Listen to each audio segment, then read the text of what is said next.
Okay, ઘણા દિવસ પછી આપણે એનાલિસિસનો વિડીયો આજે પાછા બનાવવાના છીએ, બરાબર. આજે વાર તો ગુરુવાર હતી, ઓલ ઇન્ડેક્સની એક્સપાયરીમાં ખાસ કરીને આપણી નજર હતી આજે નિફ્ટી ઉપર, અને નિફ્ટીનું અતિ ભયંકર ક્લોઝિંગ જોવા મળ્યું છે. લાસ્ટ 3 દિવસથી તમે જુઓ તો એક જ રેન્જની અંદર નિફ્ટી રેન્જ બાઉન્ડ થઈને ટ્રેડ કરે છે, અને લાસ્ટ છેલ્લી 2 મિનિટની અંદર નિફ્ટીનો ક્રેશ તમે જુઓ ને તો છેલ્લી 2 મિનિટની અંદર 22,536 થી 22,508 સુધીનો એક ફોલ જોવા મળ્યો, બરોબર. હવે આ ફોલની અંદર બન્યું છે એવું કે ઓપ્શનની અંદર કોઈ મુવમેન્ટ હતી નહીં, આવડી મોટી રેડ કેન્ડલ બતાવીને અને રિટેલ ટ્રેડરોને પોઝિશન હોલ્ડ કરાવી છે, બીટીએસટી કરાવેલો છે, બરાબર. એટલે જોતા એવું લાગે છે કે આવતીકાલે માર્કેટ કદાચ ગેપ અપ ખુલે તો ઘણા લોકોના સ્ટોપ લોસ આ જગ્યા ઉપર કપાઈ જાય છે, બરાબર. અને ઇન કેસ જો માર્કેટ ગેપ ડાઉન ખુલે છે 22,500ની નીચે, તો એના ઉપરનું આપણે એનાલિસિસ હમણાં જોઈશું. આગળ આપણે શું કરવા જેવું લાગે છે. બાકી માર્કેટ આજે કમ્પ્લીટલી રેન્જ બાઉન્ડ રહ્યું છે, બરાબર. એટલે આપણે આપણા પ્રીમિયમ ગ્રુપની અંદર પણ આપણે અપડેટ કરેલું હતું કે ભાઈ ખોટી પોઝિશન કોઈએ લેવી નહીં અને હોલ્ડ પણ કરવી નહીં. એનું એક સામાન્ય રીઝન છે ભાઈ કે જે દિવસે એક્સપાયરી હોય ને ત્યાં એ દિવસે બને ત્યાં સુધી એવું થાય છે કે ઇન્ડેક્સ સાઇડવે થઈ જાય છે, અથવા તો ઓપ્શનની અંદર મુવમેન્ટ જોવા નથી મળતી. મંગળવારની આપણે વાત કરીએ તો મંગળવારે સેમ જ પોઝિશન થઈ હતી. સેન્સેક્સ અને નિફ્ટી બે એક હારે હાલે છે, એક હારે બેની મુવમેન્ટ હોય, બરાબર. જ્યારે નિફ્ટીની અંદર મોટો ફોલ આવે તો સેન્સેક્સની અંદર પણ ફોલ જોવા મળે, પણ સેન્સેક્સની એક્સપાયરી હોય ને એ દિવસે નિફ્ટી પણ સાઇડવે થઈ જાય છે. હવે આ વસ્તુ બને છે કઈ રીતે? જ્યારે બેંક નિફ્ટીની એક્સપાયરી એક હારે હતી ને, જે દિવસે આથી 2 વર્ષ પહેલાની વાત છે, ત્યારે એક જ દિવસે બેની એક્સપાયરી હોય એટલે બે એક જ દિવસે એકબીજાને સપોર્ટ કરતી હોય. જેવી મુવમેન્ટ બેંક નિફ્ટીમાં આવે એવી સેમ મુવમેન્ટ નિફ્ટીની અંદર જોવા મળતી હતી. એટલે માઇન્ડ ઉપરનો કાબુ કોઈએ ગુમાવવો નહીં અને શાંતિ રાખીને પછી ટ્રેડિંગ કરવું. હવે આપણે અત્યારે અહીંયા જોઈશું, જો નિફ્ટીનો ચાર્ટ છે. હવે આને ડેઇલી ટાઈમ ફ્રેમની અંદર જોવાનું, અને આજની આપણે વાત કરીએ તો લગભગ 9:45 પછી નિફ્ટીની તમે રેન્જ માર્ક કરો ને તો માત્ર ને માત્ર 50 પોઈન્ટની અંદર નિફ્ટીએ ટ્રેડ કર્યું છે, બરાબર. આજનો દિવસ આવો દિવસ મેં ક્યારે નથી જોયો 50 પોઈન્ટની અંદર નિફ્ટી ટ્રેડ કરતી હોય લગભગ સતત 6 કલાક જેવું, બરાબર. એટલે આ ટાઈમે તમારે શાંતિથી બેસવું અતિ જરૂરી છે. હવે આજના દિવસનું મારું પ્રોફિટ જોવો તો માત્ર 600 રૂપિયા છે. એક જ ટ્રેડ આપણે લીધેલો છે, તમે જોજો. અને આ ટ્રેડની અંદર મારે પ્રોફિટ બુકિંગ કરવાનો વિચાર હતો 170ના લેવલ ઉપર. હવે આની પોઝિશન તમે જોજો 165 ઉપર ગયેલો છે, અને લાસ્ટ હાઈ જ્યારે મારે પ્રોફિટ બુકિંગ કરવાનું હતું ત્યારે પણ પ્રોફિટ બુકિંગ થયું નહોતું. એટલે આપણે પછી 8 પોઈન્ટનું પ્રોફિટ લઈને બહાર નીકળી જતા. આજે એક જ લોટથી ટ્રેડ કર્યું હતું, નહીંતર મારે મિનિમમ 3 થી 4 લોટ ડેઇલીના માટે હોય, બરાબર. એટલે આ ટાઈપનું જ્યારે માર્કેટ હોય ને ત્યારે થોડુંક આપણને સવારથી જ અંદાજ આવી જવો જોઈએ કે આજ માર્કેટ આપણને પૈસા આપશે કે નહીં આપે. હવે ડેઇલી ટાઈમ ફ્રેમની અંદર સૌથી પહેલા હું તમને બતાવું. આજની 3 કેન્ડલ જે તમે જોશો ને તો ડેઇલી ટાઈમ ફ્રેમની અંદર જુઓ, અહીંયા જે ઇન્વર્ટેડ હેમર પેટર્ન બનાવી હતી ને 22,500ના લેવલ ઉપર, એટલે અહીંયાથી એવું લાગતું હતું કે માર્કેટ અહીંયાથી રિવર્સલ થશે, બરાબર. આપણે ઇન્વર્ટેડ હેમર વિશે આપણે સ્ટોક માર્કેટની એબીસીડી સિરીઝ છે એની અંદર આપણે લગભગ શીખેલા છીએ. Inverted hammer, shooting star, hammer candle. એટલે જે કોઈ પણ એ સિરીઝ ન જોઈ હોય તો હજી જોઈ લેજો. અને આ કેન્ડલ બીના પછી એવું લાગતું હતું કે માર્કેટ આપણને આ જગ્યા ઉપરથી અપસાઇડની મુવમેન્ટ દેશે. 22,500 એક સપોર્ટ લીધો છે. એટલે માર્કેટ સવારે શું કર્યું? ગેપ ડાઉન ખોલ્યું, ગેપ ડાઉન ખોલી અને ગઈકાલની રેન્જમાં માર્કેટને ફસાવીને પછી ગેપ અપ ખોલીને પછી ગઈકાલની રેન્જની અંદર માર્કેટને ફસાવી દીધું, બરાબર. એટલે સવારે જે સમજી લો કે ઇન્વર્ટેડ હેમરના લીધે જે લોકો અપસાઇડની પોઝિશન લીધી એના સ્ટોપ લોસ કાપી લીધા. પછી ડાઉન સાઇડની મુવમેન્ટ લેવા ગયા હશે એના પણ સ્ટોપ લોસ લગભગ કેટલા વાગે કાપી લીધા છે. જો ડાઉન સાઇડની મુવમેન્ટ આપણે જોઈએ ને તો મારી સામે બીજી એક પીસીમાં ચાર્ટ ખુલ્લો છે, 12:35 ત્યાં એક ડોજી ટાઈપની કેન્ડલ બનાવેલી છે, બરાબર. 5 મિનિટ ટાઈમ ફ્રેમમાં જોશો ને તો એ કેન્ડલની સ્પીડ એવી હતી ને એટલે એમ લાગતું હતું કે ત્યાંથી બ્રેકડાઉન આવી જાય છે, બરાબર. પણ બ્રેકડાઉન આવ્યું નહીં, અને ત્યાંથી શું કર્યું? જેટલા લોકોએ સેલિંગ કર્યું હતું એ બધાના સ્ટોપ લોસ એને કાપી લીધા. વળી પાછું માર્કેટને બંધ કરવાના ટાઈમે ડાઉન સાઈડમાં ક્લોઝિંગ આપી દીધું. બરાબર, હવે આ કિસ્સામાં થશે શું, આપણે અપસાઇડની જો મુવમેન્ટ લેવી છે ને, તો તમારે સૌથી પહેલા જે આ 22,627 નો જે હાઈ છે ને આ કેન્ડલનો, ગ્રીન કેન્ડલનો, એને જ્યારે બ્રેક કરે, ઇન કેસ માની લો કાલે માર્કેટ ગેપ અપ થાય છે, આ જે રેન્જ છે, આ રેન્જનું બ્રેકઆઉટ આપે છે આ જગ્યાએ માર્કેટ, અથવા તો આ રેન્જની અંદર ખુલે છે 22,600 ની આસપાસ, તો માર્કેટ અહીંયા ઉપરની સાઈડ જાય પછી થોડુંક નીચે આવે તો પછી તમારે અહીંયા અપસાઇડની એન્ટ્રી લેવાની છે. બરાબર, ત્યાં સુધી અપસાઇડની એન્ટ્રી લેવાની નથી. અને તમારે જો સેફ એન્ટ્રી કરવી હોય તો 22,670 ની બહાર માર્કેટ નીકળી જાય, જે આ ગેપ છે, ગેપની અંદર માર્કેટ જવાની તૈયારી કરે, તો તમારે અપસાઇડ માટેની એન્ટ્રી પ્લાન કરવાની છે. હવે એમાં તમારો ટાર્ગેટ પહેલો રહેશે 22,733 નો અપસાઇડ માટેનો, અને ત્યાર પછીનો ટાર્ગેટ આવશે 22,820 આજુબાજુનો, અને ત્યાર પછીનો ટાર્ગેટ આવશે 22,925. બરાબર, એટલે માર્કેટને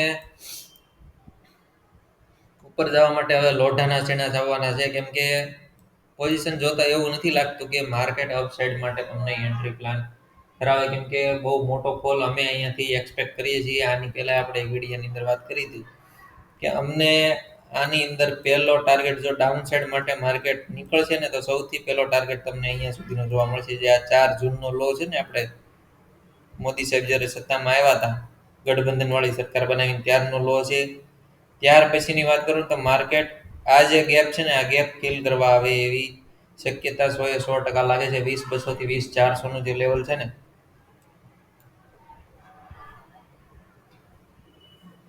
ત્યાં સુધી માર્કેટને તો પાછું વળવું છે ને, તો આ 4 જૂનનો લો છે, ત્યાંથી માર્કેટ પાછું રિવર્સ થઈ જશે. પણ જોતા હાલમાં સંભાવના એવી લાગતી નથી, કેમ કે હવે માર્કેટ ન્યૂઝ બેઝ ઉપર હાલશે.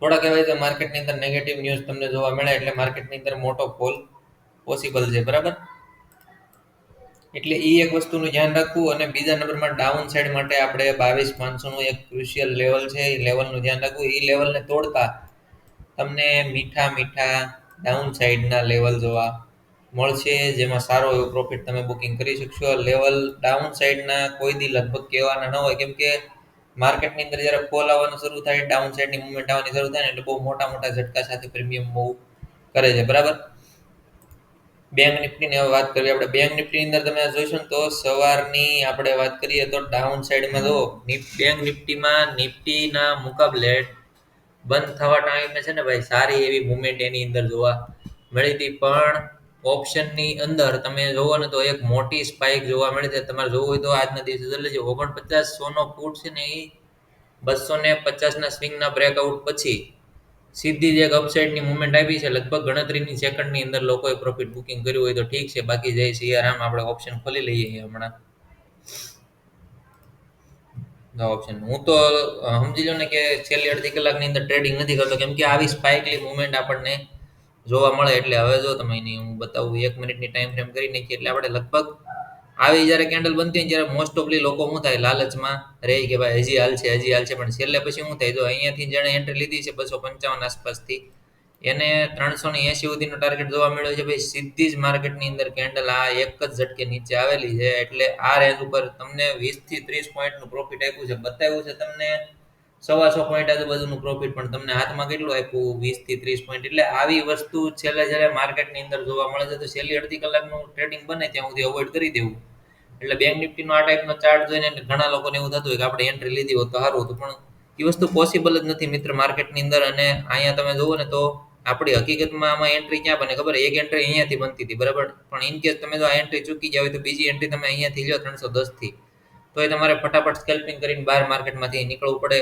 અને એના કરતાં સેફ એન્ટ્રી તમારી 390 પછી થતી હતી.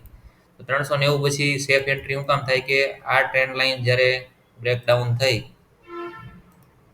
તો નિયર બાય સ્વિંગ આપણને કયો જોવા મળે, જો અહીંયા પણ બ્રેકડાઉન આપેલું છે. નિફ્ટીની અંદર સેમ પોઝિશન તમને જોવા મળે. તો અહીંયા આપણું નિયર બાય સ્વિંગ થાય છે એક તો આ, અથવા તો તમારે એન્ટ્રી અહીંયાથી લેવી પડે, તો તમને માર્કેટની અંદર સારું એવું મુવમેન્ટ જોવા મળે. બાકી આ ટાઈપની તમે જો અહીંયા આ કેન્ડલ જ્યારે બની ત્યારે વોલ્યુમ આવ્યું છે, પછી વોલ્યુમ સતત ને સતત ડાઉન છે. માર્કેટની અંદર ઓપ્શનનું મુવમેન્ટ ઉપરની સાઈડ જાય છે અને વોલ્યુમ ડાઉન છે. વોલ્યુમ ડાયવર્ઝન જોવા મળે છે.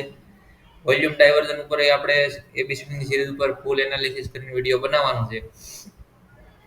એટલે કહેવાનો મારો મતલબ એવો છે કે ઓપ્શનની અંદર જ્યારે તમે એન્ટ્રી લેતા હોય ને તો તમારે બહુ બધું એનાલિસિસ કરીને માર્કેટની અંદર ઓપ્શનની અંદર એન્ટ્રી લેવાય. બરાબર. હવે અપસાઇડ માટે આપણને એવું હતું કે માર્કેટ આજે અહીંયાથી જો બહાર નીકળે તો અપસાઇડ માટેની એન્ટ્રી પ્લાન થાય. બરાબર.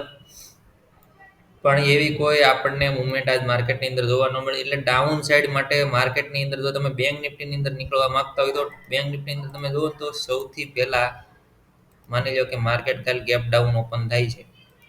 ગેપ ડાઉન ઓપન થઈને અહીંયા જો કોઈ રેડ કેન્ડલ બનાવે પછી થોડુંક રિટેસ્ટ કરીએ અથવા તો રેડ કેન્ડલ બનાવીને આ જગ્યા ઉપર રિટેસ્ટ થાય 48,500 ની આજુબાજુ આપણે સાયકોલોજીકલ નંબર છે એની આજુબાજુ અથવા તો જ્યાં સસ્ટેન થાય પછી જો મુવમેન્ટ ડાઉન સાઈડની આપવાની શરૂ કરે તો સૌથી પહેલો ટાર્ગેટ તમને જોવા મળશે 48,280 જે આ લો છે ને જ્યાં સુધી માર્કેટ આવશે પછી 48,000 નો નંબર તમને જોવા મળશે. બરાબર. એટલે ડાઉન સાઈડ માટેના આપણે કીધું એમ કે કેટલી સ્પીડથી નીચે આવે એનું નક્કી ન હોય. બરાબર.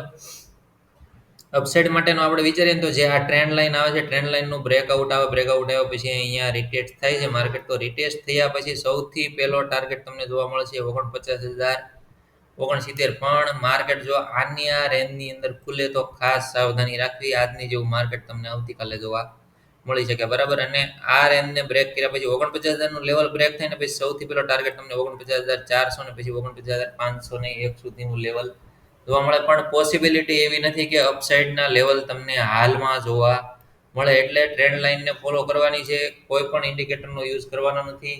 અતિ સામાન્ય રીતે ટ્રેડિંગ કરવાનું છે ભાઈ. કોઈ પણ પ્રકારની ઝંઝટ રાખીને ટ્રેડિંગ કરવાનું નથી. એટલે બને ત્યાં સુધી માઇન્ડને એ રીતે ડાયવર્ટ કરો સેટ કરો કે કોઈ પણ તમારા રીલ્સ ઓર ઇન્ડિકેટરનો યુઝ ન કરવો પડે. બરાબર. એટલે એકદમ શાંત સ્વભાવથી ટ્રેડિંગ કરો. ટ્રેડિંગમાં છે ને ભાઈ કોઈ ઇન્ડિકેટરનો યુઝ કરીને ક્યારે પૈસા બિના નથી અને બનશે નહીં. કોઈ પણ વ્યક્તિ તમને એમ કહેતો હોય 20,000નું ઇન્ડિકેટર છે અને તમને એક્સેસ હું આપું પછી તમને ડેઈલી પ્રોફિટ જ થાય તો એ વસ્તુ ખોટી છે.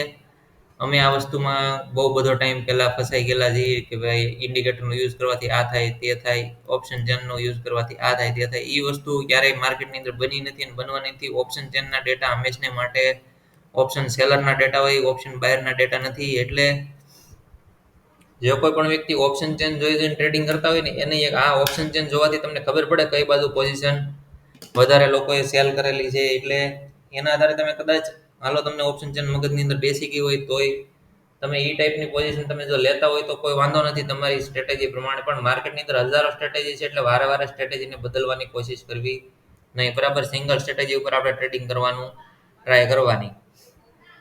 એટલે વિડીયોને એનાલિસિસને જોતા રહો અને યુટ્યુબ ચેનલને સબસ્ક્રાઇબ કરવાનું ભૂલતા નહીં. વિડીયોને લાઇક અને તમારા મિત્રો સાથે શેર કરવાનું ભૂલતા નહીં. ત્યાં સુધી જય દ્વારકાધીશ, જય શ્રી રામ બધા મિત્રોને આવજો.